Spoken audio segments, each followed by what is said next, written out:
Good evening, Angela. This is Shaniqua, and this is my response post to you for discussion question number 4. First off, I like how you had discussed about the brain affects sexual behavior.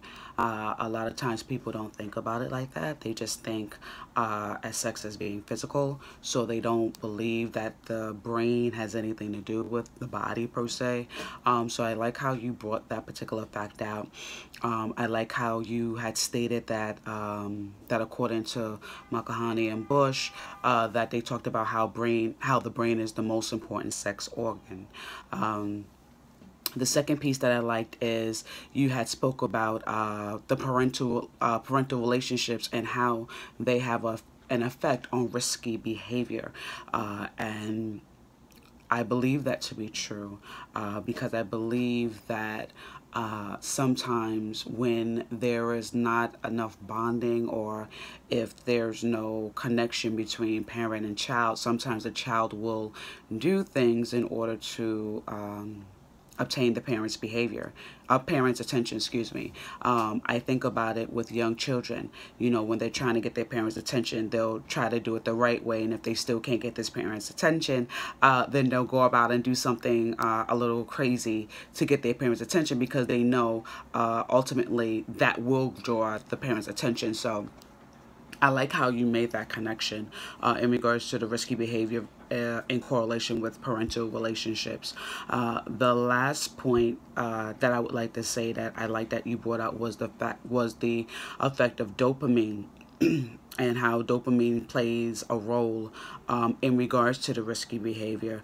It reminds me of the authors when they had wrote the following quote, which is on page 29. It says, "But unlike the cables or wires that connect your home computer to the internet, synapses are not permanent, fixed objects. They are organic connections that rely on use for their very existence. In this manner, they are somewhat like your muscles or some other kinds of organic tissue. In other words, use them or lose them." And it made me, and then the author, went on to say that when a new activity or experience occurs, it can result in a strengthening of the connection between neurons, or even in a new connection altogether. These connections are critical for memory, behavior, emotions, desires, and any number of other outcomes that activity or experience brings. So with that, we can see how how dopamine does play an effect with that, because of the fact of the rewarding part. Because like you said, there's no distinction between risky and non-risky behavior when it comes to dopamine. It's more the reward aspect, and so even with a new behavior, if there's a reward to it, or as it says here, if the neurons understand it to be a reward, then it will do everything possible to affect the brain, to allow the brain to be able to either create the impulses or to seek and draw out the behavior in which it received that reward before. And through the continuous and the repetitiveness of that particular behavior, the more reward that seems to stem from that. So I like how you did bring that chemical connection together with regards to how casual sex is affecting young people. And the points that you brought out were things that we really don't think about.